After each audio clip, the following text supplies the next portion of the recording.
नमस्कार विद्यार्थी मित्रांनो, मी सुशील सोनवणे आपले एऑन IAS अकॅडमीच्या या ऑनलाईन प्लॅटफॉर्म मध्ये स्वागत करतो. मित्रांनो, आपण राज्यसेवा पूर्व परीक्षा जी 31 मे 2026 रोजी होणार आहे त्या परीक्षेसाठी एक इकॉनॉमिक्स या विषयाचे जे जे काही महत्वाचे पूर्व परीक्षेचे जे काही कंटेंट आहे या कंटेंट रिलेटेड एक संभाव्य प्रश्नांची सिरीज की जी काही PYQ प्रश्नांच्या संदर्भातच आधारित आहे. म्हणजे PYQ च्या धर्तीवर अतिसंभाव्य प्रश्न कसा येऊ शकतो या अँगलने आपण जे काही महत्वाचे संभाव्य प्रश्न तयार केलेले आहेत आणि या प्रश्नांच्या अनालिसिस मधून तुम्हाला संपूर्ण त्या कंटेंटचा काय होत आहे रिव्हिजन होत आहे. ओके, आणि या रिव्हिजन मधून तुम्हाला जास्तीत जास्त मार्क्स मिळू शकतात. त्याच्यामुळे एक क्लास टॉपिक खल्लास हा जो आपला कन्सेप्ट आहे हा इथं पूर्णपणे व्यवस्थितपणे लागू होणार आहे. त्यामुळे लेक्चर पहिल्यापासून शेवटपर्यंत बघायचं आहे. आणि आजचा सगळ्यात महत्वाचा जो कंटेंट घेऊन आलेलो आहे तो म्हणजे कोणता विकास आहे, शाश्वत आणि मानव विकासाशी संबंधित. दरवर्षी राज्यसेवा पूर्व परीक्षेला या दोन महत्वाच्या कंटेंटवर 100% प्रश्न पाहायला मिळतात आणि हे प्रश्न कुठं कोणत्या अँगलने फिरत आहेत तेच आपल्याला आता इथं समजून घ्यायचं आहे. ओके, त्यामुळे सर्वांनी आता हे लेक्चर शेवटपर्यंत बघायचं आहे आणि आपल्या या लेक्चरला सबस्क्राईब करायचं आहे, लाईक, कमेंट आणि शेअर करायला विसरायचं नाहीये. ओके, चला जाऊया आजच्या पहिल्या प्रश्नाकडे. ओके, आजचा जो पहिला प्रश्न आपण PYQ चा घेतलेला आहे. ओके, तर हा प्रश्न राज्यसेवा पूर्व परीक्षा 2025 ला विचारण्यात आलेला होता आणि या प्रश्नामध्ये काय म्हटलेलं आहे बघा. एक 2 मिनिटं.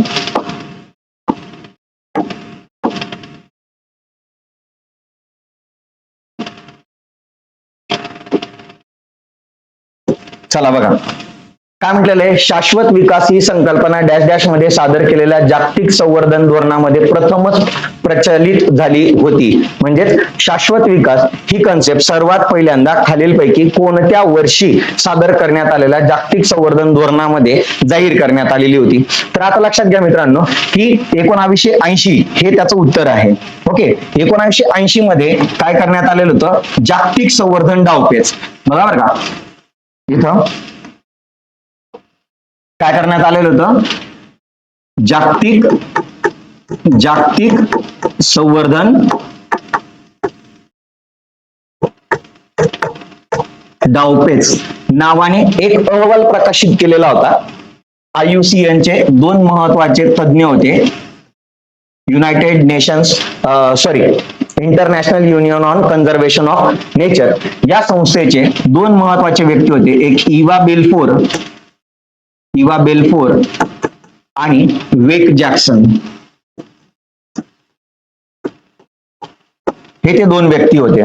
ओके, आणि यांनी जागतिक संवर्धन डावपेच नावाचा एक 1980 मध्ये एक अहवाल सादर केला होता आणि या अहवालामध्ये त्यांनी सर्वात पहिल्यांदा शाश्वत विकास हा कन्सेप्ट काय केलेला होता, मांडलेला होता.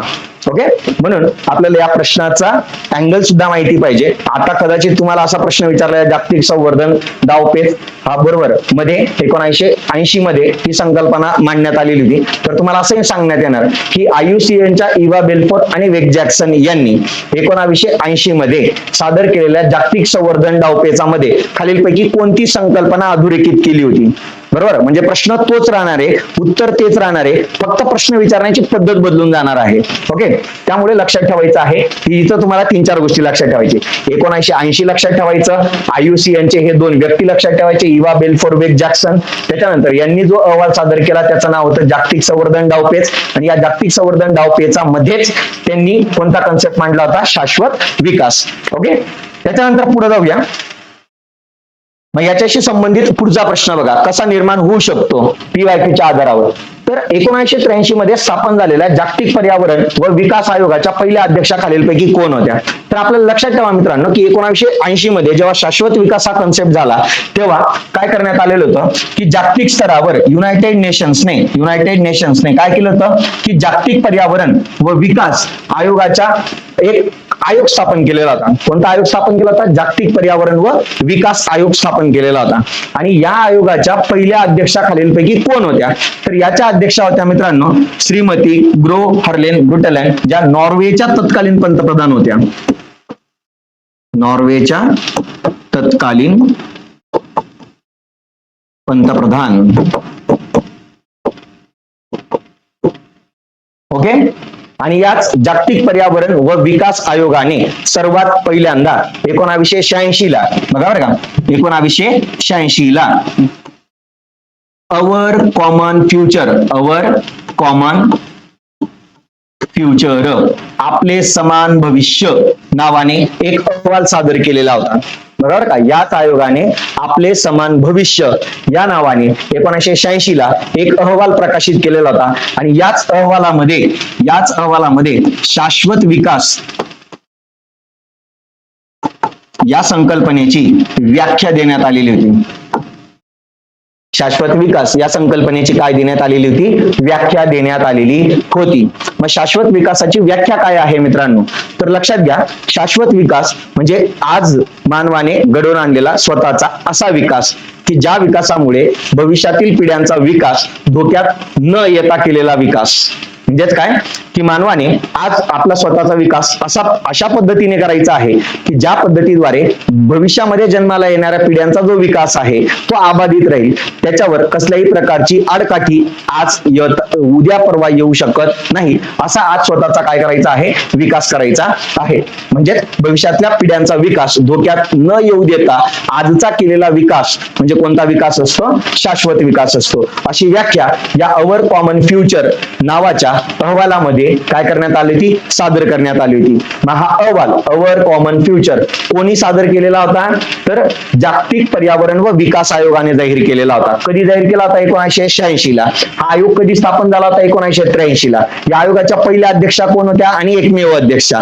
ओके, एक सदस्यीय आयोग होता हा, एकट्या सदस्य होत्या या आयोगाच्या. कोण होत्या? नॉर्वेच्या तत्कालीन पंतप्रधान श्रीमती ग्रो हर्लेन ब्रुटलँड होत्या. ओके, एवढं लक्षात ठेवायचं आहे. मग याच्यावर प्रश्न येऊन गेलेला आहे, बरोबर, की जागतिक पर्यावरण व विकास आयोगाने 1986 मध्ये खालीलपैकी कोणता अहवाल प्रकाशित केला? ओके, त्या अहवालाचं नाव एक्झामला विचारलं गेलेलं आहे. म्हणून तुम्हाला कदाचित यावेळी या आयोगाचे काय विचारले जातील? अध्यक्ष विचारले जातील. ही जागतिक पर्यावरण व विकास आयोगाचे पहिले अध्यक्ष कोण होते आणि एकमेव अध्यक्ष? ओके, नॉर्वेच्या पंतप्रधान तत्कालीन कोण? ग्रो हर्लेन ब्रुटलँड. हे आपल्याला माहिती पाहिजे की जसं तुम्हाला बोललो की 1980 ला IUCNच्या इवा बेल्फोर वेग जॅक्सन यांनी जागतिक संवर्धन डावपेच नावाचा अहवाल प्रकाशित केला. त्याच्यामध्ये शाश्वत विकास हा शब्द प्रयोग पहिल्यांदा करण्यात आला. त्याच्यानंतर 1983 ला युनायटेड नेशन्सने जागतिक पर्यावरण व विकास आयोग world commission on environment and development स्थापन केला की ज्याच्या पहिल्या अध्यक्ष होत्या नॉर्वेच्या श्रीमती ग्रो हर्लेन ब्रुटलँड. ओके, आणि यांनी आपले समान भविष्य असा 1987 ला, सॉरी माझ्याकडनं 86 बोललं गेलं, 1987 ला एक अहवाल प्रकाशित केला होता अवर कॉमन फ्युचर नावाने. ओके, एवढं आपल्याला लक्षात राहिला पाहिजे. पुढचा प्रश्न बघा, 2022 ची राज्यसेवा पूर्व परीक्षेला विचारलेला आलेला होता. Rio+20 संयुक्त राष्ट्र निरंतर विकास परिषदेविषयी खालीलपैकी कोणते विधान योग्य आहेत? म्हणजे सस्टेनेबल डेव्हलपमेंट काउन्सिल, युनायटेड नेशनची जी सस्टेनेबल डेव्हलपमेंट काउन्सिल जी Rio+20 भरवण्यात आलेली होती तिच्याविषयी आपल्याला योग्य विधानं विचारलेली आहेत. ओके, मग जाऊया यांच्याकडं. मग सर्वात पहिले आपल्याला काय माहिती पाहिजे रे मित्रांनो? हे Rio+20 दिलेलं आहे ना, आपल्याला सर्वात पहिली रिओ परिषद माहिती पाहिजे. जी रिओ परिषद सर्वात पहिल्यांदा भरण्यात आली होती तिला वसुंधरा परिषद म्हणतात. वसुंधरा परिषद किंवा पृथ्वी परिषद म्हणतात तिला. ही परिषद भरली होती 3 ते 14 जून 1992 ला. कधी भरली होती? 3 ते 14 जून 1992 ला भरलेली होती. जी कुठं भरली होती? ब्राझीलच्या रिओ दी जानेरो येथे ही परिषद भरण्यात आलेली होती. त्याच्यानंतर एक्झॅक्ट 1992 नंतर 10 वर्षानंतर म्हणजे रिओ परिषद भरल्यानंतर एक्झॅक्ट 10 वर्षानंतर जिला Rio+10 परिषद म्हणतो आपण, बरोबर, तर ही परिषद भरली होती 2002 मध्ये. 1992 + 10 किती होता? 2002. तर आता ही जी पुढची जी परिषद भरली होती 2002 मध्ये ती दक्षिण आफ्रिकेतील जोहान्सबर्ग येथे भरलेली होती. कुठे भरली होती? जोहान्सबर्ग येथे भरलेली होती. आणि ही भरलेली होती ऑगस्ट ते सप्टेंबर 2002. ओके, त्याच्यानंतर एक्झॅक्ट रिओ परिषद झाल्यानंतर 10-20 वर्षानंतर Rio+20 ही परिषद भरवण्यात आलेली होती. बरोबर. कुठं भरवण्यात आलेली होती, तर ही 2012 मध्ये भरवण्यात आलेली होती. बरोबर. 1992 प्लस 20 म्हणजे किती, 2012. ही दक्षिण आफ्रिकेच्या रिओ दी जानेरो इथं भरवण्यात आलेली होती आणि ही जून 20 ते 22 जून, बरोबर का? कधी? 20 ते 22 जून 2012 दरम्यान भरवण्यात आलेली होती. म्हणून आपल्याला त्या ज्या रिओ परिषदा आहेत मित्रांनो, या रिओ परिषदांचं ठिकाण आपल्याला माहिती पाहिजे आणि त्याची तारीख सुद्धा आपल्याला माहिती पाहिजे. कारण की आपल्याला एकदा याच्यावर प्रश्न विचारला गेलेला आहे एक्झाम मध्ये, बरोबर, की वसुंधरा परिषद म्हणजे रिओ परिषद खालीलपैकी कोणत्या तारखेला भरवण्यात आली होती, असा प्रश्न येऊन गेलेला आहे. ओके. म्हणून आपल्याला माहिती पाहिजे की जी पहिली रिओ परिषद आहे ती 3 ते 14 जून 1992 ला ब्राझीलच्या रिओ दी जानेरो इथं भरलेली होती आणि तिला वसुंधरा परिषद किंवा पृथ्वी परिषद म्हटलं जातं.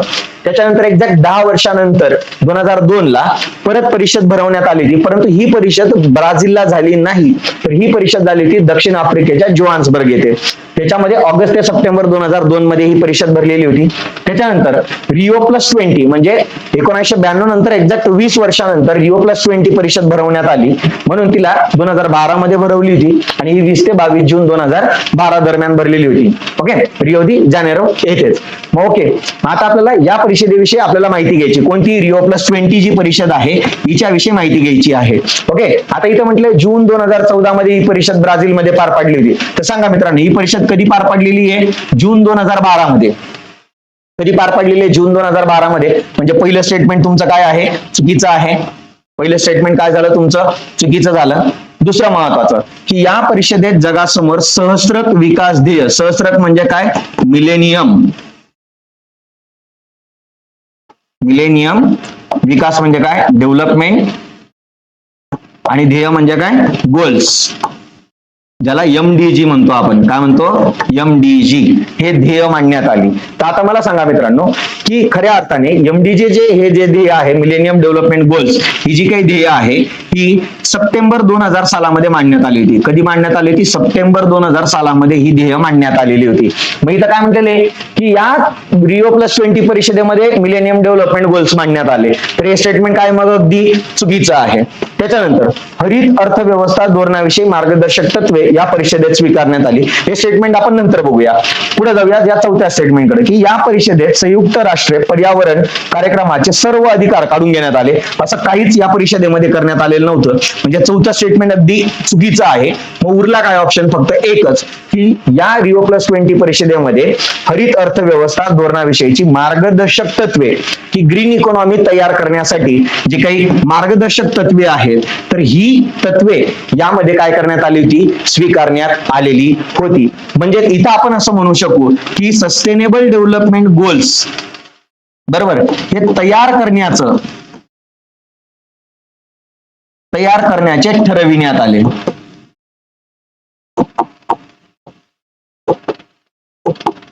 की देशाचा विकास तर जगाचा विकास तर झाला पाहिजे, पण तो कशा पद्धतीने झाला पाहिजे? सस्टेनेबल पद्धतीने झाला पाहिजे, शाश्वत पद्धतीने विकास झाला पाहिजे. आणि तो विकास कसा घडवून आणायचा, बरोबर, त्यासाठी काय काय उपाययोजना करण्यात येणार, तर त्याच्यासाठी मार्गदर्शक तत्वे या पद्धतीमध्ये म्हणजे या परिषदेमध्ये स्वीकारण्यात आलेली होती. तर अगदी करेक्ट स्टेटमेंट देण्यात आलेलं आहे. ओके. मग आपण या तिन्ही परिषदांविषयी महत्वाच्या गोष्टी पाहून घेऊया पटकन. बघा, त्याच्यानुसार आपण पहिले संभाव्य प्रश्न बघू, मग आपण त्याच्या अनालिसिस मध्ये बाकी सगळ्या गोष्टी बघू. संभाव्य प्रश्न बघा, काय येऊ शकतो की ब्राझील येथे रिओ दी जानेरो येथे संयुक्त राष्ट्र पर्यावरण व विकासावरील जी परिषद भरली होती, जिला आपण कोणती परिषद म्हणतोय? वसुंधरा परिषद, म्हणजे जी आपली रिओ परिषद आहे सर्वात पहिली, तिच्यावर प्रश्न विचारा. खालीलपैकी कोणत्या तारखेला भरली होती? ओके. म्हणजे तुम्हाला रिओ जी पहिली परिषद भरलेली होती ती परिषद कोणत्या तारखेला भरली, मी तुम्हाला आत्ताच क्लिअर केलं. ती परिषद भरली होती 3 ते 14 जून 1992 दरम्यान. 3 ते 14 जून 1992 दरम्यान ही परिषद भरण्यात आलेली होती. ओके. त्याच्यानंतर ही होती रिओ परिषद, या तारखेला भरलेली होती. ओके. त्याच्यानंतर रिओ प्लस 10 जी मी तुम्हाला बोललो दक्षिण आफ्रिकेच्या जोहान्सबर्ग मध्ये जी भरलेली होती ती 26 ऑगस्ट ते 4 सप्टेंबर 2002 दरम्यान भरलेली होती. जिला रिओ प्लस 10 ही कुठं भरली होती? जोहान्सबर्ग येथे.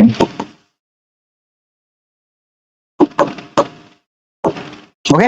आणि लास्ट 20 ते 22 जून 2012 दरम्यान कोणती परिषद भरली होती? Rio+20 परिषद भरलेली होती. ओके, ही तिथंच ब्राझीलमध्येच. ओके, झालं क्लिअर? ओके, म्हणजे ही Rio+10, ही Rio+20 परिषद. तारखा लक्षात ठेवा, या तारखा पाठ करून टाका, यांच्यावर पुढचा प्रश्न येणार आहे. ओके, पुढे जाऊया. आता एनालिसिस. तुम्हाला बोललो होतो की जी रिओ परिषद होती, या रिओ परिषदेचं नाव काय होतं बघा? रिओ परिषद संयुक्त राष्ट्रांची पर्यावरण आणि विकास परिषद होती, जिला वसुंधरा परिषद किंवा पृथ्वी परिषद, अर्थ समिट असं देखील म्हटलं जातं. ही भरली होती 3 ते 14 जून 1992 दरम्यान. याच्यामध्ये अजेंडा 21 नावाने एक कन्सेप्ट स्वीकारण्यात आला होता की ज्याच्यामध्ये जगामधून गरिबीचं निर्मूलन करणं, कचऱ्याचं व्यवस्थापन करणं आणि नैसर्गिक संसाधनांचं संरक्षण करणं यावर भर देण्यात आलेला होता. त्यानंतर रिओचं घोषणा, एक रिओ डिक्लेरेशन करण्यात आलं की ज्याच्यामध्ये 27 तत्वे काय करण्यात आली होती, मांडण्यात आली होती की जी शाश्वत विकासासाठी देशांना काय ठरणार होती, मार्गदर्शक ठरणार होती. त्याच्यानंतर जे आपण COP21, COP24, आपण ह्या ज्या परिषदा बघतोय, COP21, 22, 23, 24, 20, ओके, ह्या ज्या परिषदा बघतोय आपण कॉन्फरन्स ऑफ पार्टीजच्या, ज्या UNFCCC नुसार आहे, बरोबर, युनायटेड नेशन्स. ओके, आता युनायटेड नेशन्स नुसार हे जे काही हवामानावरील जे काही परिषदा आहेत, ओके, ज्याला आपण कोप परिषद म्हणतो, कॉन्फरन्स ऑफ पार्टीज, तर यांचा बघा बरं का, हवामान बदलावरील संयुक्त राष्ट्र फ्रेमवर्क कन्व्हेन्शन जे हरितगृह वायूंचं उत्सर्जन कमी करण्यासाठी काय करते, कार्य करते, याची स्थापना करण्यात आलेली होती. मग तेव्हापासून COP21, COP1, COP20, COP2, COP3 या परिषदा काय झाल्या, सुरू झाल्या की ज्यांचा महत्वाचा उद्देश काय आहे, या COP21 परिषदांचा किंवा कोप परिषदांचा महत्वाचा उद्देश काय आहे, तर हरितगृह वायूंचं उत्सर्जन जगातून काय करणं, कमी करणं, यासाठी कार्य करणं. त्याच्यानंतर CBD convention on biological diversity म्हणजे जैवविविधतेच्या संवर्धनासाठी आंतरराष्ट्रीय करार या अंतर्गत करण्यात आले होते. वनतत्व, याच्यामध्ये वनांचा शाश्वत व्यवस्थापन आणि संरक्षणासाठी एक नियमावली या परिषदेमध्ये करण्यात आलेली होती. एवढ्या तरतुदी रिओ परिषदेमध्ये करण्यात आलेल्या होत्या. त्यानंतर पुढचं महत्वाचं काय, Rio+10. मी तुम्हाला बोललो होतो की 26 ऑगस्ट ते 4 सप्टेंबर 2002 दरम्यान दक्षिण आफ्रिकेच्या जोहान्सबर्ग येथे भरवण्यात आलेली होती. आणि या परिषदेमध्ये स्वच्छ पाणी, ऊर्जा, मानवी आरोग्य, कृषी उत्पादकता आणि जैवविविधता, पर्यावरण व्यवस्थापन या 5 महत्वाच्या मुद्द्यांवर काय करण्यात आलेली होती, चर्चा करण्यात आलेली होती. ओके, पुढचा ही जी Rio+20 परिषद आहे, मी तुम्हाला बोललो होतो ही 20 ते 22 जून 2012 दरम्यान ब्राझीलच्याच रिओ दी जानेरो येथे भरलेली होती. आणि याचे मुख्य विषय काय होता, तर ग्रीन इकॉनॉमी. बरोबर, मग ही ग्रीन इकॉनॉमी कशा संदर्भात होती की जगातून दारिद्र्य निर्मूलन झालं पाहिजे आणि शाश्वत विकासात काय झाला पाहिजे, घडून आला पाहिजे. त्यासाठी एक शाश्वत विकासासाठी एक संस्थात्मक काय करण्यात आलेली होती, चौकट, बरोबर, तयार करण्यात आलेली होती.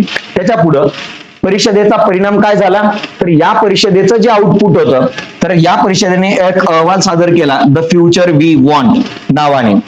बरोबर, म्हणजे आपल्यास हवं असलेलं भविष्य नावाने एक अहवाल सादर केला. ओके, की ज्या अंतर्गत, या अहवाला अंतर्गत सदस्य राष्ट्रांनी, म्हणजे या परिषदेला म्हणजे उपस्थित असलेले जे काही सदस्य राष्ट्र होते, यांनी MDGच्या ध्येयांनंतर, जे आता MDGचा ध्येयांचा कालावधी काय होता रे, हे जे MDG होते, मिलेनियम डेव्हलपमेंट गोल्स, याचा कालावधी होता 1 जानेवारी 2001 ते 31 डिसेंबर 2015 हा यांचा कालावधी होता. याचा अर्थ काय, हे जे मिलेनियम डेव्हलपमेंट गोल्स होते, आता हे संपत आलेले होते. म्हणजे यांचा कालावधी जो काही होता, निश्चित जो काही कालावधी आपण ठरवला होता, तो संपत आलेला होता. मग हे संपल्यानंतर काय करायचं, मग हे संपल्यानंतर त्यांनी असं सांगितलं की नवीन शाश्वत विकास उद्दिष्टे विकसित करण्याची प्रक्रिया सुरू करण्यासाठी यांनी काय दाखवली होती, इथं सहमती दर्शवलेली होती. ओके, हे Rio+20 परिषदेमध्ये घडलेलं होतं. ओके, आता पुढचा संभाव्य प्रश्न बघा काय आहे की जून 2012 मध्ये भरलेल्या संयुक्त राष्ट्रांच्या शाश्वत विकास परिषदेने खालीलपैकी कोणता अहवाल जाहीर केला. बघा, मग आता कोणता अहवाल जाहीर केला, तर त्याचं नाव आहे, आत्ताच आपण डिस्कस केलं, आपल्यास हवे असलेले भविष्य, our the future we want. आता ही परिषद कधीची आहे? जून 2012ची आहे. बरोबर. अवर कॉमन फ्युचर कोणाचा होता? जागतिक पर्यावरण व विकास आयोगाने दिली होती. जागतिक पर्यावरण व विकास आयोग, ज्याचा पहिल्या अध्यक्षा कोण होत्या? श्रीमती ग्रो हर्लेन ब्रुटलँड. आयोग कधी स्थापन झाला होता? 1983 ला. त्याने अवर कॉमन फ्युचर हा अहवाल कधी दिला होता? 1987 ला दिलेला होता. Okay. The future we want हा कधी आलेला आहे? जून 2012चा आउटपुट आहे. ओके. Rio+20 परिषदेचा आउटपुट आहे हे. Rio+, बघा, Rio+20 काय आहे? आउटपुट आहे. ओके. पुढे बघा,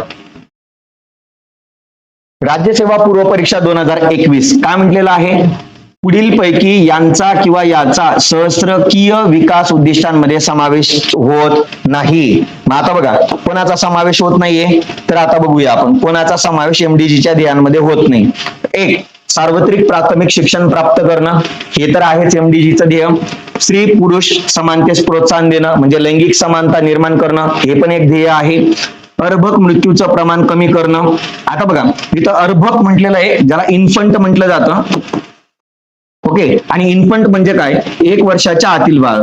1 वर्षाच्या आतील बाळ.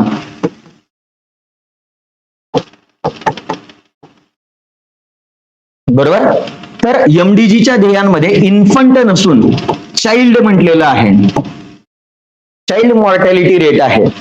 कोणता रेट आहे? चाइल्ड मॉर्टॅलिटी रेट आहे. याचा असतं बाल मृत्यू दर आहे. बाल मृत्यू दर म्हणजे 0 ते 5 वयोगट. ओके. मग इथं काय म्हटलेलं आहे? इन्फंट. इन्फंट म्हणजे काय? अर्भक. मग मला सांगा, MDGच्या ध्येयांमध्ये बालमृत्यू दिलेला आहे. बालमृत्यू म्हणजे कोणाचा? 0 ते 5 वयोगटामध्ये. म्हणजेच एका आर्थिक वर्षामध्ये, म्हणजे एका वर्षामध्ये आपण असं म्हणूया, एका वर्षामध्ये 1000 जे बालक जन्माला आलेले, जिवंत जन्माला आलेले आहेत, त्या बालकांपैकी 0 ते 5 वयोगट पूर्ण होण्याच्या आतच किती बालकांचा मृत्यू झालेला आहे यांची संख्या म्हणजे हे बालमृत्यू असतो. ओके. मग याच्यामध्ये अर्भक मृत्यू दर विचारात घेण्यात आलेला नाहीये. अर्भक म्हणजे काय? इन्फंट. इन्फंट म्हणजे काय? 1 वर्षांच्या आतील बाळ. मग आपण 1 वर्षांच्या आतील बाळांचा मृत्यू कॅल्क्युलेट करतोय का 5 वर्षांच्या आतील बालकांचा? म्हणून इथं इन्फंट हा शब्द चुकीचा आहे, अर्भक हा शब्द चुकीचा आहे. इथं बालमृत्यू नाव पाहिजे होतं. तर हे वाक्य बरोबर राहिलं असतं. आणि लास्ट, पर्यावरणीय शाश्वतता सुरक्षित करणं, सस्टेनेबल डेव्हलपमेंट घडवून आणणं. तर हे तिघच्या तिघ उद्दिष्ट होते आणि कोणाचा समावेश नव्हता? तर सी चा समावेश नव्हता. पर्याय क्रमांक किती येणार आहे? फक्त 3 येणार आहे. ओके. फक्त सी. ओके. याचा आपण बघून घेऊया अनालिसिस. हे जे MDGचे जे काही ध्येय आहे, बघा, आणखी MDGच्या ध्येयांवर पुढचा प्रश्न विचारलेला होता राज्यसेवा पूर्व परीक्षा 2022 मध्ये. काय म्हटलेले? सहस्त्रक विकास उद्दिष्टे जे MDG आहेत. ओके. तर या साधण्याच्या भारताच्या संदर्भात खालीलपैकी कोणती विधानं योग्य आहेत? म्हणजे MDGचे जे ध्येय होते, ओके, तर हे ध्येय भारताने सुद्धा स्वीकारलेले होते आणि हे ध्येय पूर्ण होण्याच्या मार्गावर असताना एक अहवाल प्रकाशित करण्यात आलेला होता की कोणत्या देशाने हे अहवाल पूर्ण करण्यामध्ये कुठपर्यंत गाठलेले आहेत हे अहवाल. ओके. तर या संदर्भात एक स्टेटमेंट देण्यात आले होतं, तर त्याच्याच विषयी आपल्याला हे देण्यात आलेले. तर बघा, भारताने अतिशय सम पद्धतीने दारिद्र्यातील घट साध्य केलेली आहे. कोणती पद्धत म्हटलेली? सम पद्धत म्हणजे काय रे? सर्वांचं समान पद्धतीने दारिद्र्य काय करण्यात आलेले? कमी करण्यात आलेले. तर लक्षात ठेवा मित्रांनो, भारतात कधीच सम पद्धतीने दारिद्र्यात घट साध्य करता येऊ शकत नाही. म्हणून इथं सम पद्धत आलेली आहे. म्हणून या सम पद्धत शब्द आल्यामुळेच हा शब्द म्हणजे हे स्टेटमेंट काय झालेलं आहे? चुकीचं झालेलं आहे. भारतामध्ये दारिद्र्यात घट झालेली आहे, परंतु ही कशा पद्धतीने झालेली आहे? असमान पद्धतीने झालेली आहे. बरोबर. जे विकसित राष्ट्र म्हणजे जे विकसित राज्य आहे, जसं महाराष्ट्र झालं, गुजरात झालं, तमिळनाडू झालं, तर यांच्यामध्ये काय झालेलं आहे मित्रांनो? दारिद्र्यामध्ये झपाट्याने घट झालेली आहे. बरोबर. पण तेच जर लोकसंख्येच्या बाबतीत जे महत्वाचे मोठे राज्य आहे भारतामधले, जसं UP झालं, बिहार झालं, तर या राज्यांमधना स्वतःच्या दारिद्र्यामध्ये मोठ्या प्रमाणामध्ये घट घडवून आणता आलेली नाहीये. म्हणजेच देशातले काही राज्य झपाट्याने दारिद्र्य कमी करून गेलेले आहेत, तर काही राज्यांना अजूनही दारिद्र्य कमी करता आलेलं नाहीये. मग ही सम पद्धतीने झालेल्या दारिद्र्यातली घट आहे का भारतातली? नाही, ही असमान पद्धतीने दारिद्र्यात झालेली काय आहे? घट आहे. म्हणून पहिलं स्टेटमेंट चुकीचं झालं. मग पहिलं स्टेटमेंट चुकीचं आहे, मग पर्यायामध्ये इलिमिनेशन मेथड वापरा. इलिमिनेशन मेथड वापरली तर कसं साध्य करता येतो बघा. इथं ए दिसतोय तुम्हाला बघा, इथं ए दिसतोय, तुम्हाला काय विचारलेलं आहे? योग्य विधान विचारलेले ना. मग अविधान तर चुकीचं आहे. मग इथं बघा पर्याय क्रमांक 3 येणार नाही, इथं ए दिसतोय म्हणून. पर्याय क्रमांक 4 मध्ये पण ए दिसतोय म्हणून हे स्टेटमेंट येणार नाही. वरील सर्व मध्ये सुद्धा पर्याय क्रमांक ए असणार आहे म्हणून तो येणार नाही. मग आपलं उत्तर निघालं ना बाजूला. पुढचे स्टेटमेंट आपल्याला माहिती असो किंवा नसो, आपलं उत्तर समोर येऊन गेलेलं आहे. बी आणि सी स्टेटमेंट काय मग करेक्ट आहे, कारण की खालचे 3 100% चुकीचे आहेत. म्हणून बी आणि सी काय आहे? करेक्ट आहे. म्हणून बघा 2015च्या अंतरिम रेषेनंतर भूकबळी रोखण्याचे जे उद्दिष्ट होते, भारताने बरहुकूम साध्य करण्याचा प्रयत्न केलेला आहे. बरोबर, म्हणजे भूकबळी आपल्याला उपासमारीचं जे प्रमाण आहे ते कमी करण्याला यश आलेलं आहे असं दिलेलं आहे. दुसरं, महिला सक्षमीकरण हे अजूनही भारतासाठी महत्वाचं आव्हान आहे, ते आजही आहे. ते आजही आव्हान आहे. म्हणून हे दोघांच्या दोघं करेक्ट स्टेटमेंट आहे. बरोबर, बी आणि सी करेक्ट आहे, ए स्टेटमेंट काय आहे? इनकरेक्ट आहे. मग हे जे एमडीजीचे जे काही ध्येय आहेत हे नेमके काय आहेत हे आपण पाहून घेऊया. ओके, पुढे बघा, हे जे एमडीजीचे जे ध्येय आहेत हे यासाठी काय करण्यात आलं होतं? सप्टेंबर 2000 मध्ये संयुक्त राष्ट्रांचं सहस्त्र विकास परिषद काय करण्यात आली होती? स्थापन करण्यात आलेली होती. कधी? सप्टेंबर 2000 सालामध्ये.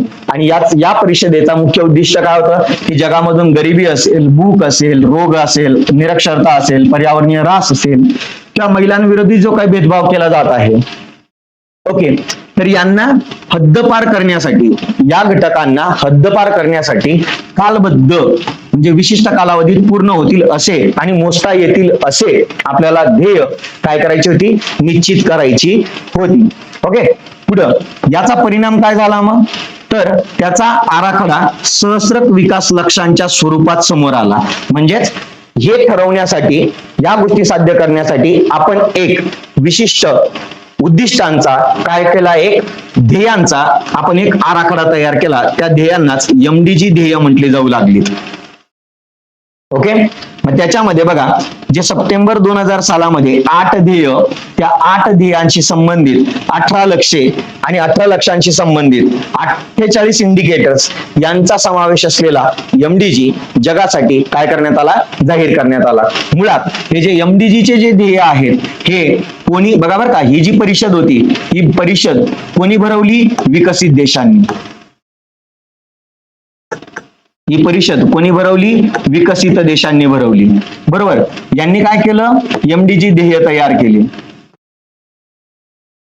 कोणासाठी तयार केले? विकसनशील देशांसाठी. विकसनशील किंवा अविकसित देशांसाठी हे ध्येय तयार केले. बरोबर, मग मला सांगा रे, ध्येय कोण तयार करते? विकसित देश. कोणासाठी तयार करतायत? विकसनशील किंवा अविकसित देशांसाठी. मग मला सांगा मित्रांनो, की जर एखादी गोष्ट माझ्यासाठी करायची असेल तर मला तर विचारात घेतलं पाहिजे का नाही? बरोबर, मग या परिषदेमध्ये तेच झालं की हे ध्येय तयार केले विकसित देशांनी, पण या परिषदेला एकही विकसनशील देश किंवा अविकसित देश प्रेझेंट नव्हते. बरोबर, आणि त्यांनीच विकसित देशांनी एमडीजी ध्येय तयार करून टाकले. आणि हे ध्येयांचं आव्हान कोणाला सांगितलं?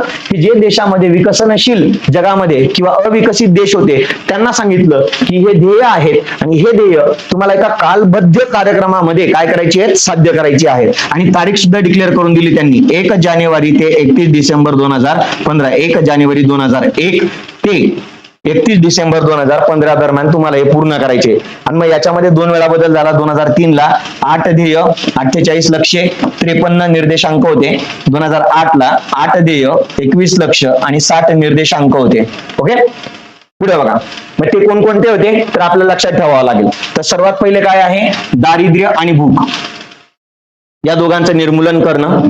दुसरं होतं सार्वत्रिक प्राथमिक शिक्षण साध्य करणं. तिसरं आहे लैंगिक समानतेस प्रोत्साहन देणं. पुढचं आहे बालमर्ततेचं प्रमाण कमी करणं, माता आरोग्यात सुधारणा घडवून आणणं, HIV, एड्स, मलेरिया यांसारख्या रोगांशी सामना करण्यासाठी प्रयत्न करणं. म्हणजे हे तिघच्या तिघ जे आहे 5, 6, 7 हे आरोग्याशी संबंधित आहे. 4, 5, 6 आरोग्याशी संबंधित आहे. बरोबर. 2 शिक्षणाशी संबंधित आहे. बरोबर. 1 जे ध्येय आहे ते दारिद्र्य आणि भुकेशी संबंधित आहे. ओके. 3 भेदभावाशी संबंधित आहे, लैंगिक भेदभाव, स्त्री आणि पुरुष यांचा मधला भेदभाव. ओके. 7वं आहे पर्यावरणीय शाश्वतता साध्य करणे आहे. आणि लास्ट विकासासाठी जागतिक भागीदारी निर्माण करणं हा 8वं काय होतं, ध्येय होतं. ओके.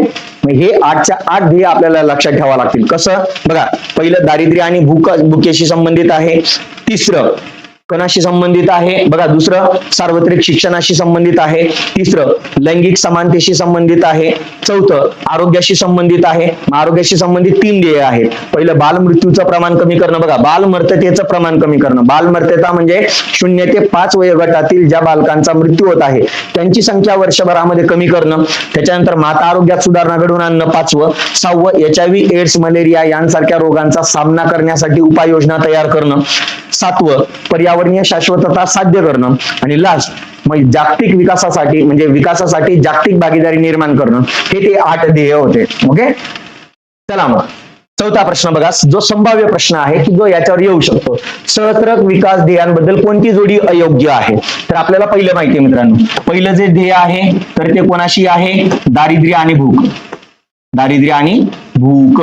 बरोबर. दुसरं जे ध्येय आहे ते सार्वत्रिक प्राथमिक शिक्षणाशी संबंधित आहे. तिसरं जे ध्येय आहे ते लैंगिक समानता. लैंगिक समानता. बरोबर. चौथं आहे ते आरोग्याशी संबंधित आहे, ज्याच्यामध्ये बालमृत्यू म्हटलेलं आहे.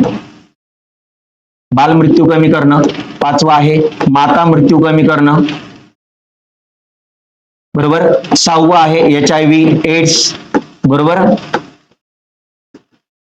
मलेरिया यांसारख्या रोगांचा सामना करणं आहे.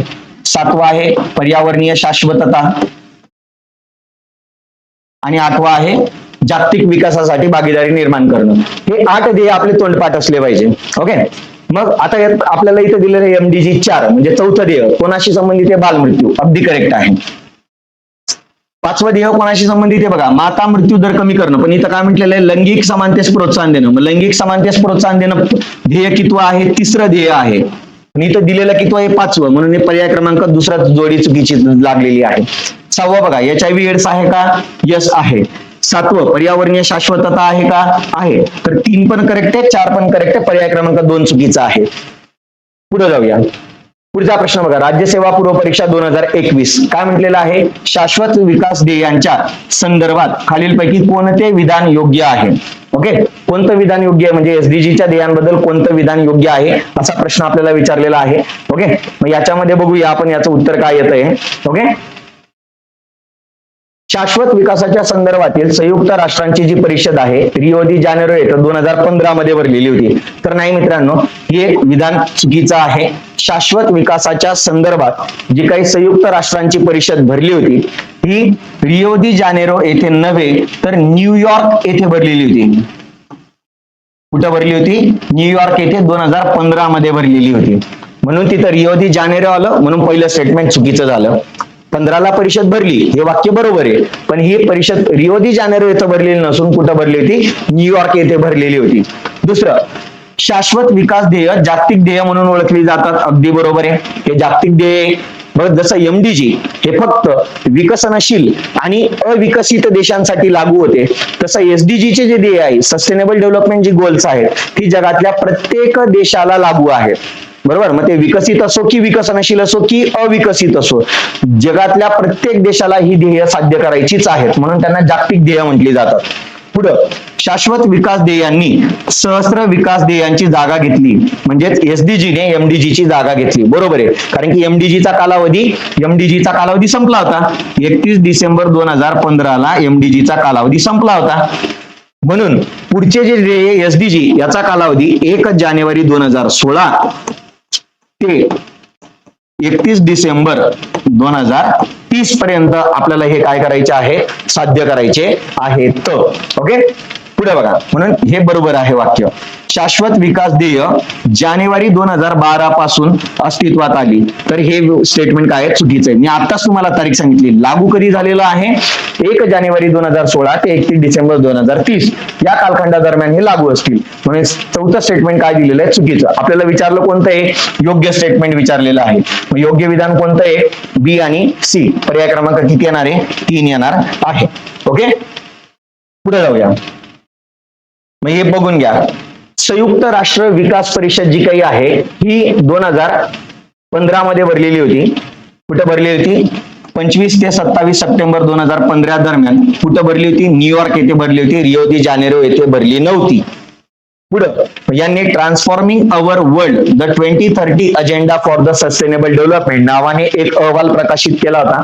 आणि याच अहवालामध्ये संपूर्ण जगासाठी, बघा मी तुम्हाला बोललो ना जागतिक ध्येय आहेत, म्हणजे प्रत्येक देशासाठी कंपल्सरी आहेत. 17 ध्येय मांडलीत. किती ध्येय मांडलीत, 17 ध्येय मांडलेली आहेत.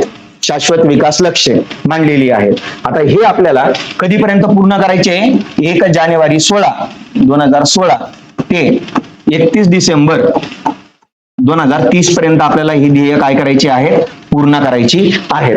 ओके, पुढे बघा. हे 17 ध्येय कोणते, तर लक्षात घ्या. इथं एमडीजी मध्ये दारिद्र्य आणि भूक नष्ट करणे हे पहिलं ध्येय होतं. म्हणून इथं बघा दारिद्र्य पहिलं आहे, भूक दुसरं आहे. ओके, इथं दुसरं ध्येय काय होतं, सार्वत्रिक प्राथमिक शिक्षण साध्य करणे. तर इथं जे शिक्षण आहे, गुणवत्तेचं शिक्षण, बघा इथं ते किती नंबरला टाकून दिलं, 4 नंबरला टाकून दिलं. ओके, तिकडे 3 नंबरचं जे ध्येय होतं, बरोबर, ते लैंगिक समानतेस प्रोत्साहन देणं एमडीजी मध्ये ते होतं. परंतु इथं काय टाकून दिलं, आरोग्य टाकून दिलं.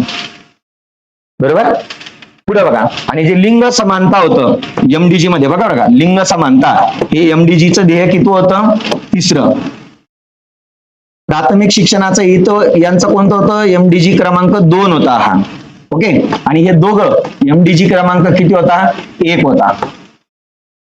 हे असं लक्षात ठेवायचं बरं का, एमडीजी आणि एसडीजी तुम्हाला तुलना लक्षात ठेवायची, म्हणजे तर लक्षात राहतं आपलं चांगलं. आणि आरोग्याशी संबंधित आपला कितवा होता रे मित्रांनो, आरोग्य. एमडीजी 4, 5 आणि 6 हे आरोग्याशी संबंधित होते. ओके, समजले. पुढे बघा. मग याच्यामध्ये 6वं ध्येय बघा, स्वच्छ पेयजल व स्वच्छता आहे.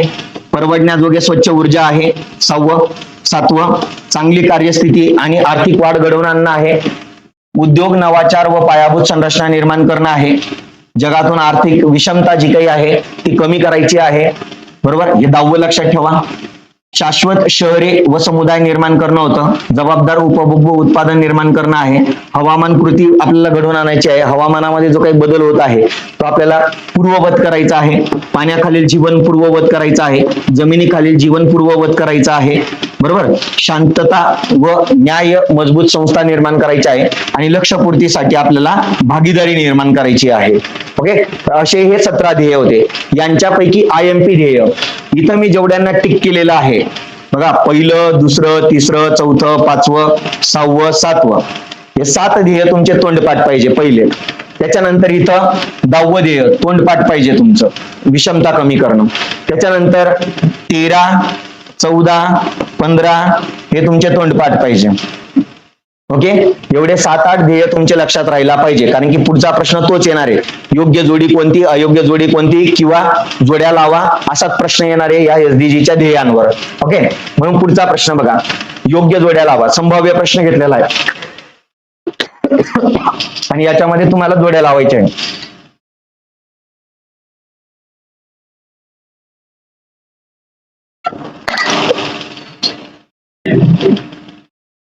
बघा, एसडीजी ध्येय 10 मी आताच तुम्हाला बोललो, एसडीजी ध्येय काय आहे, विषमता कमी करण्याशी संबंधित आहे. एसडीजी क्रमांक 13 काय आहे, हवामान कृतीशी संबंधित आहे. एसडीजी क्रमांक 14 पाण्याखालील जीवन आहे. आणि एसडीजी क्रमांक 15 जमिनीवरील जीवन आहे. ओके, म्हणजे पर्याय क्रमांक किती येणार आहे बघा, 3, 4, 2, 1. 3, 4, 2, 1. 3, 4, 2, 1. पर्याय क्रमांक किती येणार आहे, 1 येणार आहे. ओके, मग याच्यामध्ये लक्षात काय ठेवायचंय, पहिलं ध्येय काय आहे, दारिद्र्य कमी करणे, अति दारिद्र्याचं प्रमाण निम्म्याने कमी करणे. दुसरं काय, अति भुकेचं प्रमाण निम्म्याने कमी करणे, भूक कमी करणं आहे. तिसरं जे ध्येय आहे, बरोबर, तर इथं तिसरं ध्येय बघा इथं दिलेलं आहे. तिसरं ध्येय कोणाशी संबंधित आहे, आरोग्याशी संबंधित आहे. ओके, बघा तिसरं कोणाशी संबंधित आहे, आरोग्याशी संबंधित आहे. चौथं कोणाशी संबंधित आहे, शिक्षणाशी संबंधित आहे. ओके, पाचवं कोणाशी संबंधित आहे, तर बघा पाचवं बघा लिंग समानता. ओके, म्हणजे लैंगिक समानता.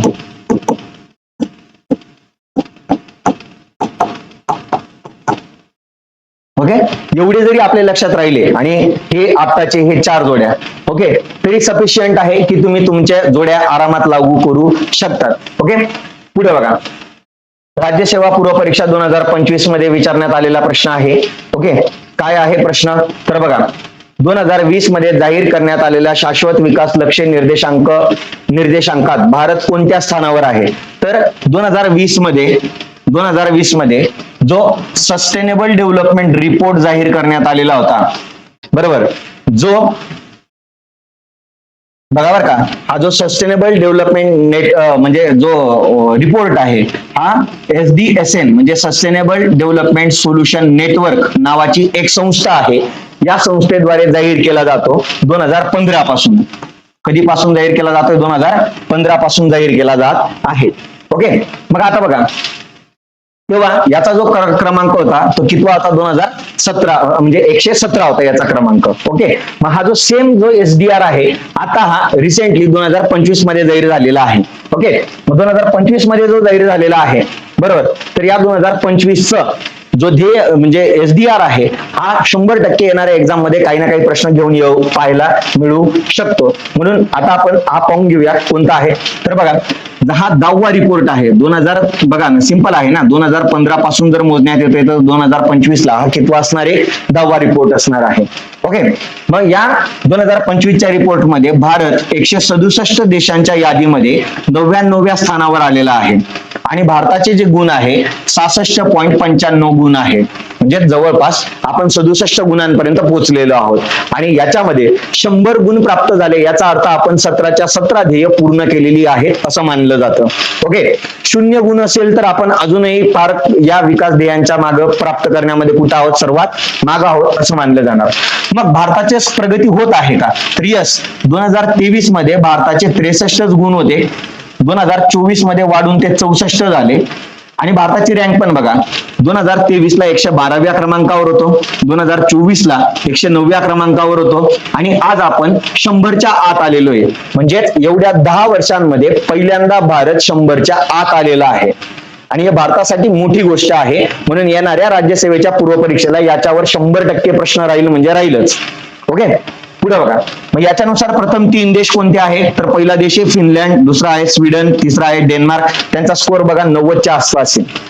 ओके, लास्ट देश सर्वात शेवटचा देश कोणता आहे, साऊथ सुदान आहे, दक्षिण सुदान आहे. त्याचा स्कोअर बघा 41.55 आहे. म्हणजे हे ध्येय 2030 पर्यंत हा देश साध्य करू शकत नाहीये. ओके, पुढे जाऊया. पुढचा प्रश्न बघा, राज्यसेवा पूर्व परीक्षा 2022 नीती आयोगाच्या चिरंतर विकास उद्दिष्टे निर्देशांक अहवाल 2020-21 नुसार भारताची उद्दिष्टे कामगिरी अशी दर्शवते की भारताने म्हणजेच जसा सस्टेनेबल डेव्हलपमेंट रिपोर्ट हा जगातल्या वेगवेगळ्या देशांचा मोजला जातो की ज्यामध्ये प्रत्येक देश हे शाश्वत विकास ध्येय पूर्ण करण्यामध्ये कुठपर्यंत पोहोचलेला आहे याचं मोजमाप करतो जागतिक स्तरावर. तसंच सस्टेनेबल डेव्हलपमेंट रिपोर्ट इंडिया म्हणजे SDG इंडिया इंडेक्स, ज्याला काय म्हटलं जातं, SDG इंडिया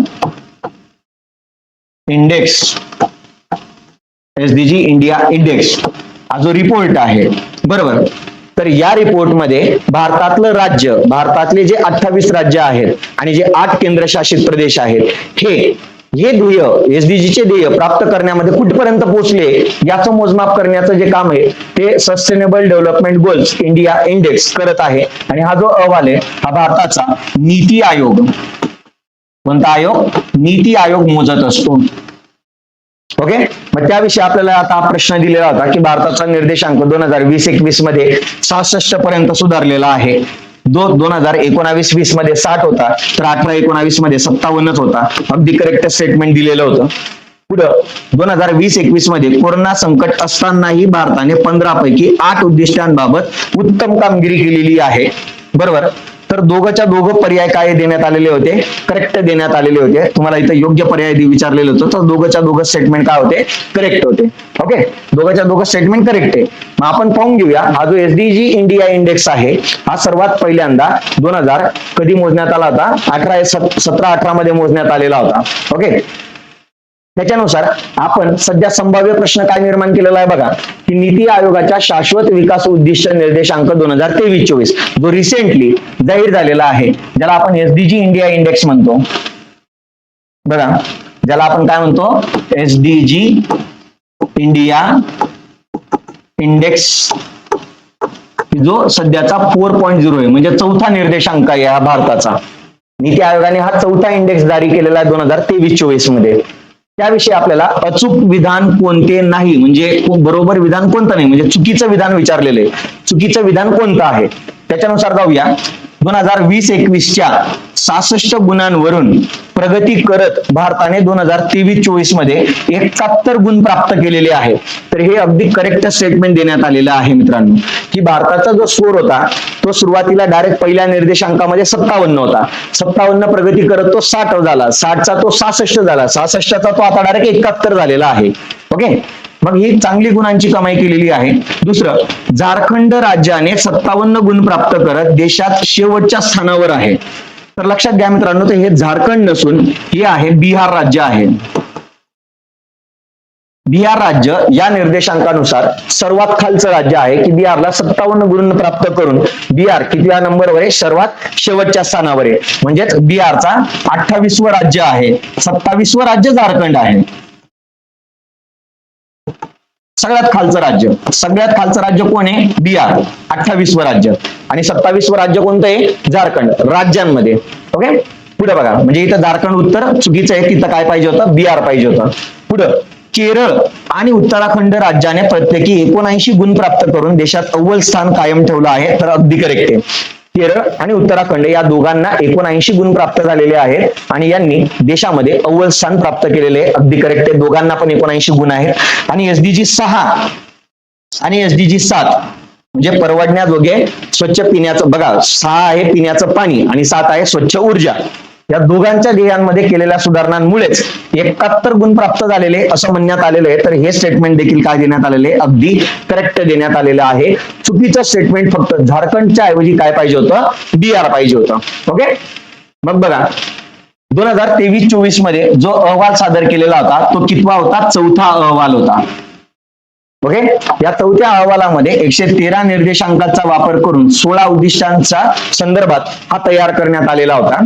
याची थीम होती विकसित भारताच्या दिशेने टुवर्ड्स डेव्हलपमेंट इंडिया आणि शाश्वत प्रगती, सस्टेनेबल प्रोग्रेस आणि सर्वसमावेशक वाढ म्हणजे इन्क्लुझिव्ह ग्रोथ, अशी याची काय होती, थीम होती.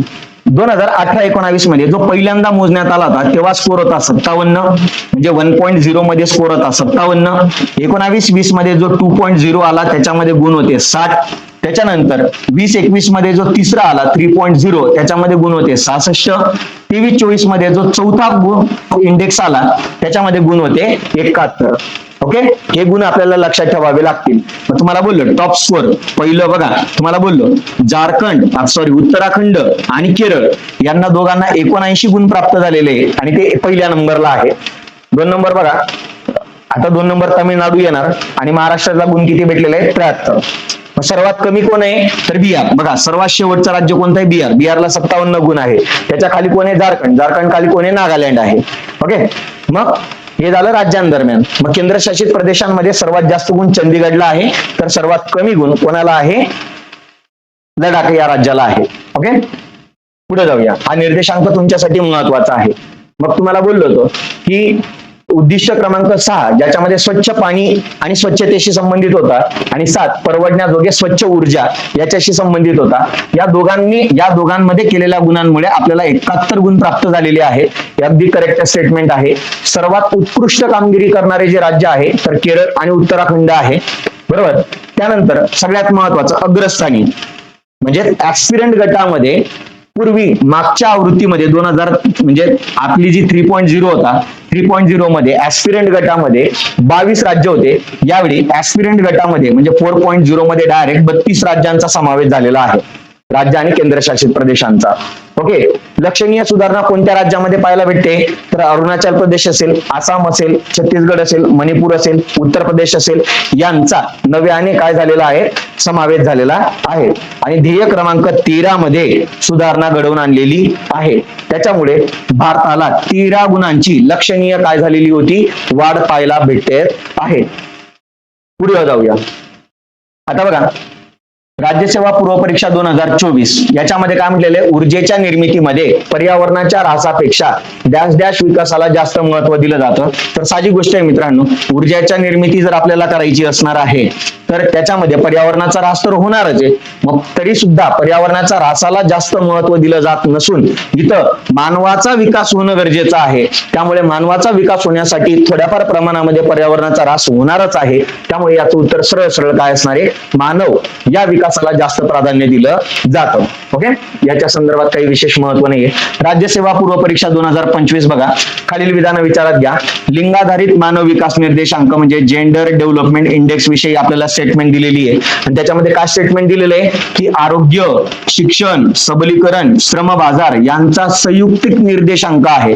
तर लक्षात घ्या मित्रांनो, GDI जो आहे, जेंडर डेव्हलपमेंट इंडेक्स जो काही आहे तर तो आरोग्य, बघा बरं का, आरोग्य, शिक्षण आणि जीवनमान दर्जा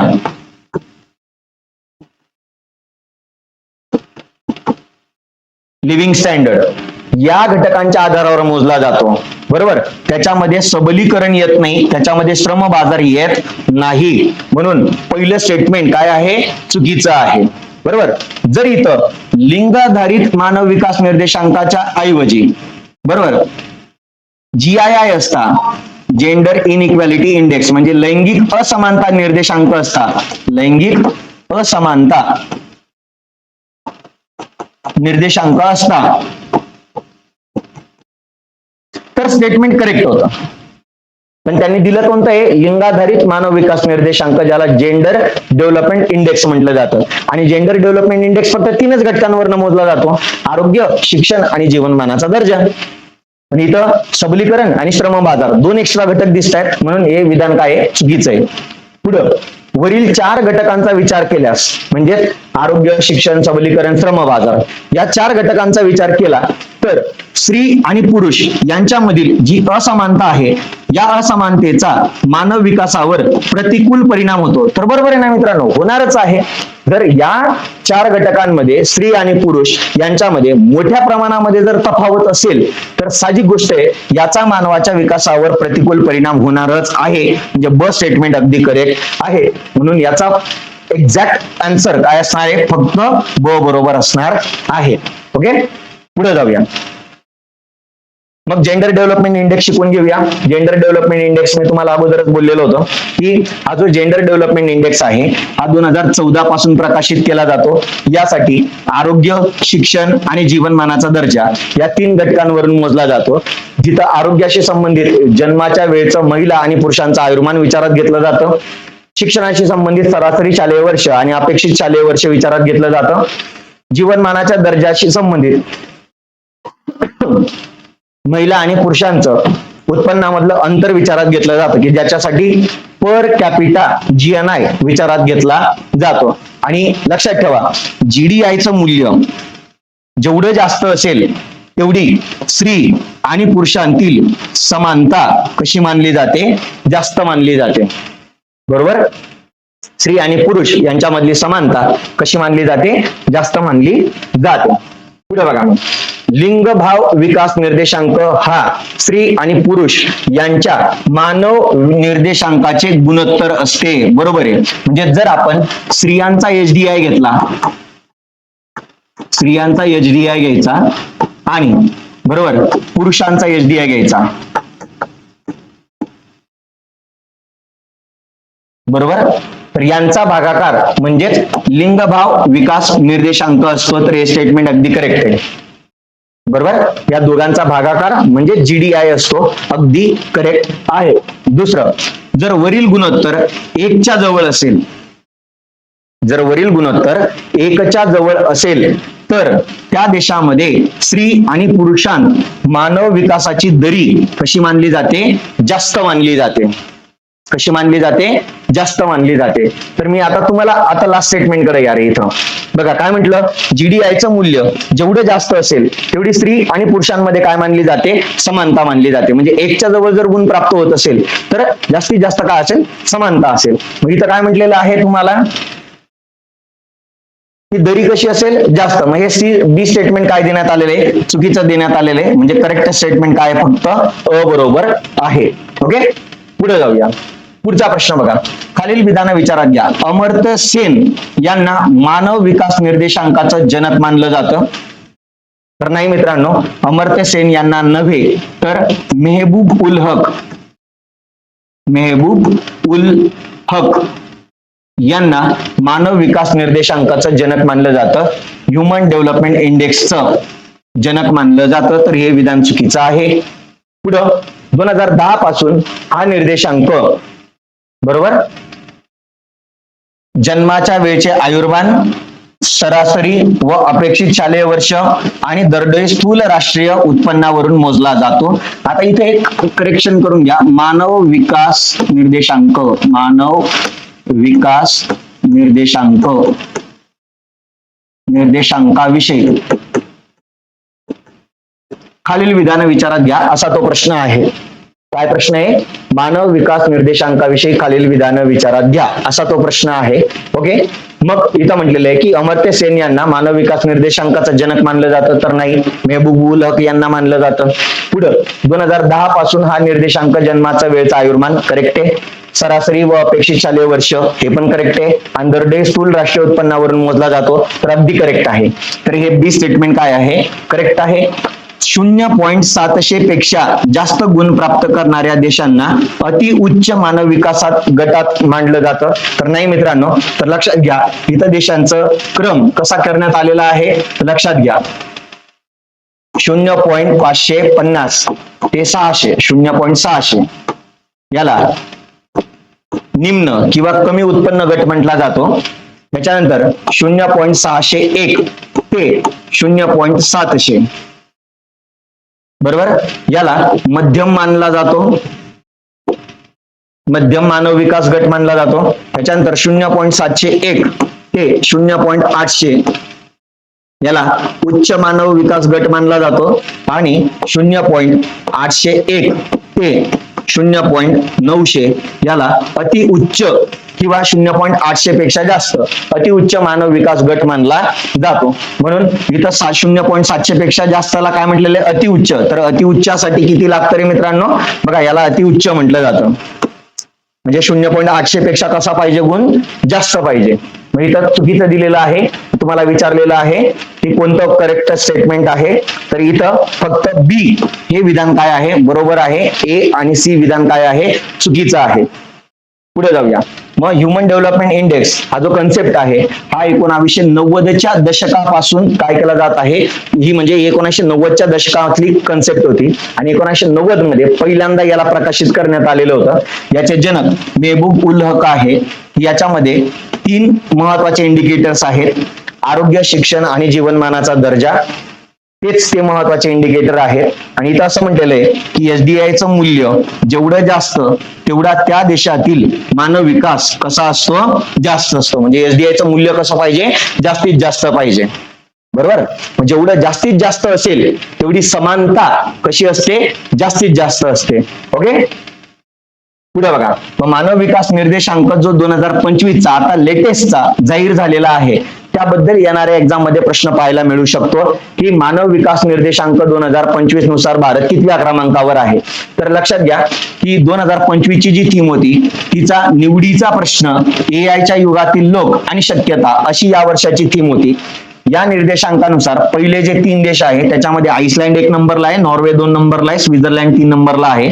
सर्वात शेवटचा जो देश आहे की जो मानव विकासामध्ये सगळ्यात कमी गुण प्राप्त करणारा आहे तर तो आहे दक्षिण सुदान. तो 193व्या नंबरवर प्राप्त, म्हणजे त्याला 193 म्हणजे शेवटचा देश आहे तो. त्याच्यानंतर जागतिक कल काय म्हणतोय की मानवी विकासाची प्रगती सध्या थांबून गेलेली आहे म्हणे. 1990 पासूनची सर्वात कमी वाढ आता आपल्याला पाहायला दिसून येत आहे म्हणे. बरोबर. पुढं प्रमुख कल काय आहे की या अहवालामध्ये श्रीमंत आणि गरीब राष्ट्रांमधील वाढत्या विषमतेवर आणि विकासातील एआयच्या महत्वावर प्रकाश टाकण्यात आलेला होता. ओके, म्हणजे याच्यामध्ये श्रीमंत आणि गरीब देशांमधील जी विषमता आहे ती आणखी जास्त वाढत जाते.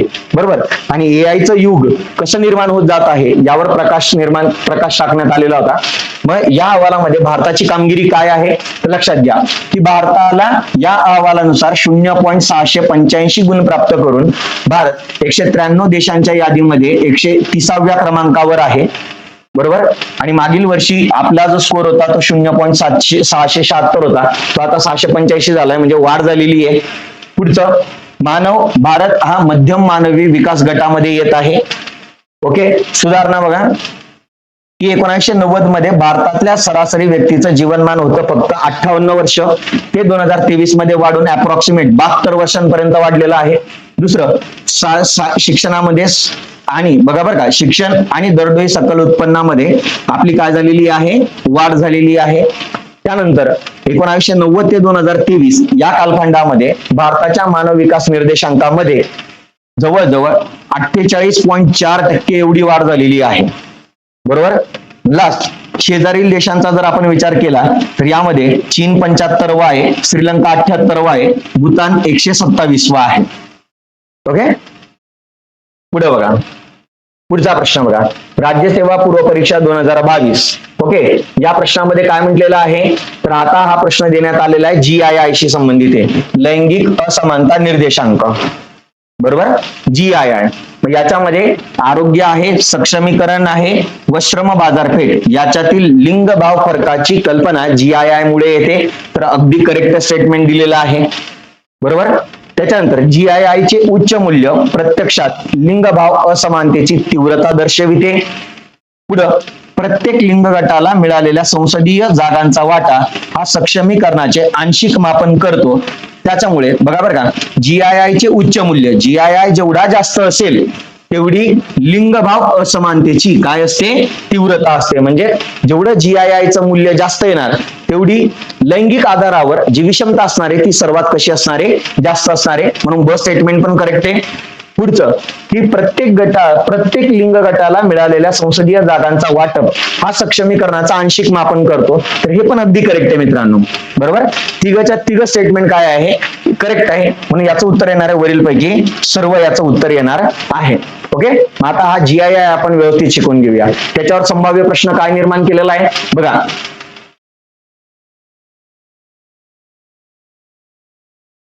लैंगिक असमानता निर्देशांकाविषयी खालील विधाने विचारात घ्या. हा निर्देशांक 2014 पासून मानव विकास अहवालात जाहीर केला जातो. बरोबर आहे. 1995 पासून, बरोबर. आता बघा बरं का, हा जो निर्देशांक आहे तो आपण करेक्ट करूया त्याला. 1995 पासून जाहीर होत असलेल्या लिंग आधारित विकास निर्देशांक आणि लिंग सबलीकरण परिमाण म्हणजेच जेंडर रिलेटेड डेव्हलपमेंट इंडेक्स आणि जेंडर एम्पॉवरमेंट मेजर्स. बरोबर. हे जे दोन निर्देशांक होते जे 1995 पासून प्रकाशित केले जात होते, या दोन निर्देशांकाची जागा या GII ने घेतली. हे करेक्ट, हे दी करेक्ट स्टेटमेंट आहे. बरोबर. आणि इथं जे म्हटलेलं की 2014 पासून प्रकाशित केला जातो, तर नाही, हा 2010 पासून प्रकाशित केला जात आहे. बरोबर.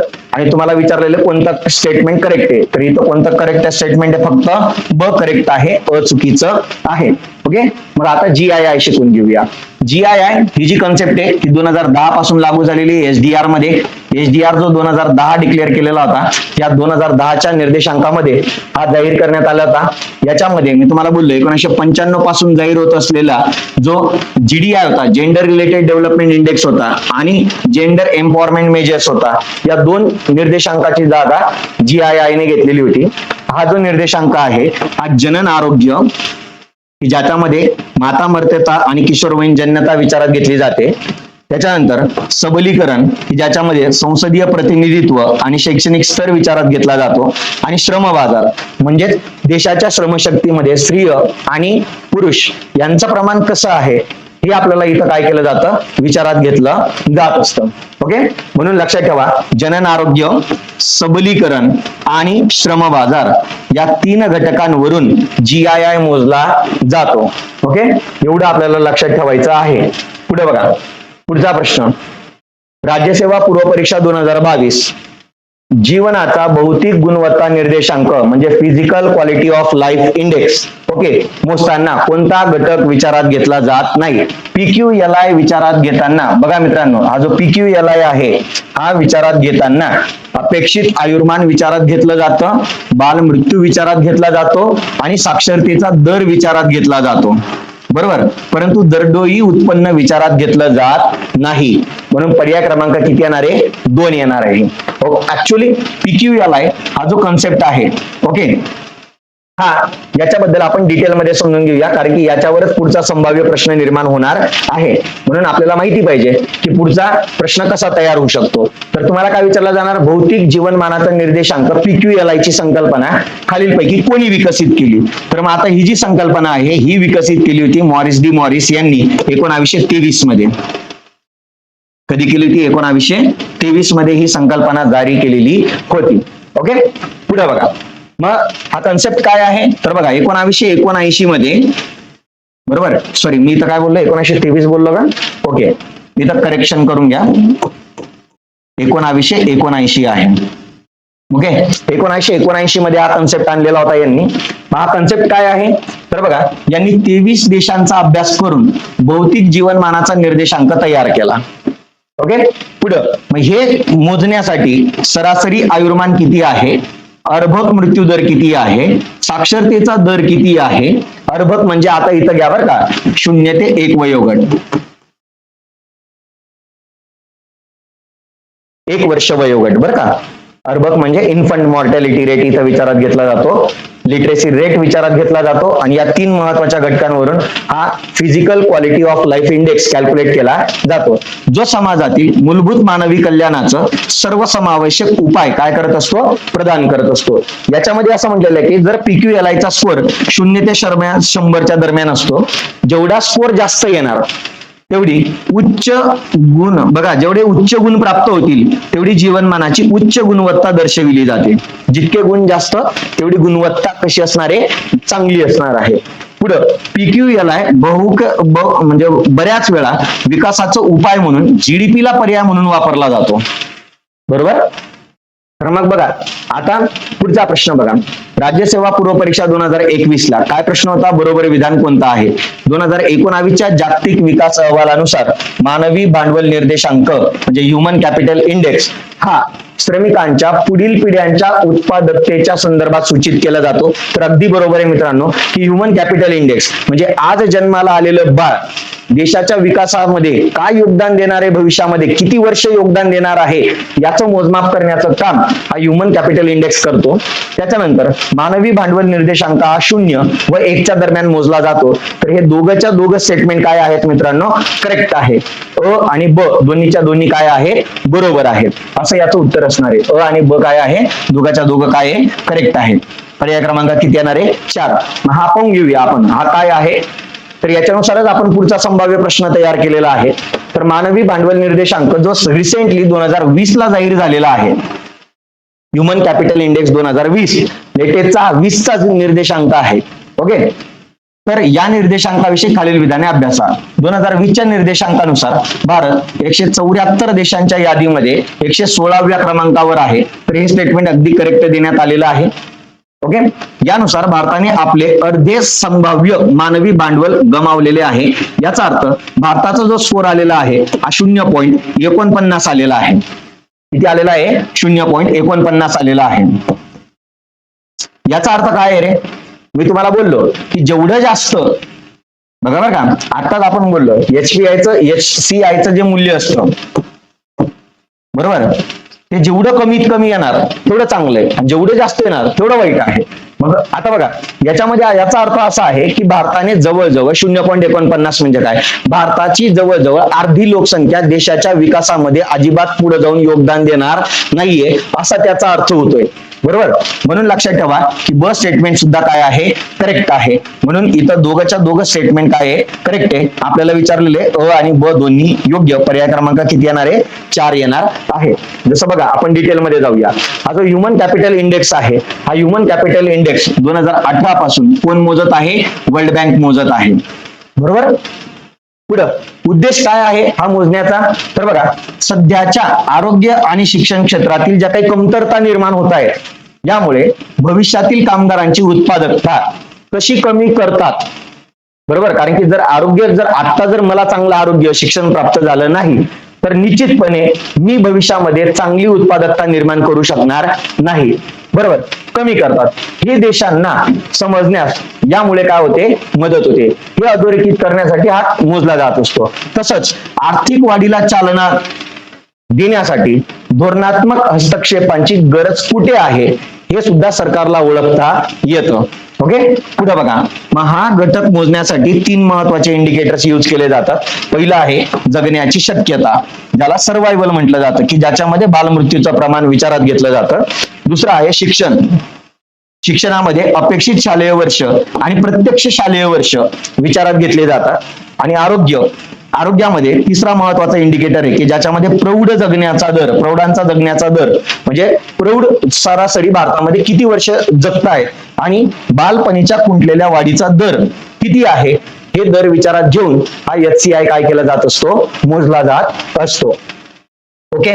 मग हा जो HCI 2020 आता मोजण्यात आलेला आहे, याच्यानुसार भारत 0.49 गुण प्राप्त करून 174 देशांच्या यादीमध्ये 116व्या स्थानावर म्हणजे 116वं स्थान प्राप्त केलेलं आहे. पुढं 2018 मध्ये जेव्हा मोजण्यात आलेला होता, तेव्हा भारताचा स्कोर होता 0.44. याचा अर्थ 2020 मध्ये त्यात किंचित सुधारणा झालेली होती. बरोबर.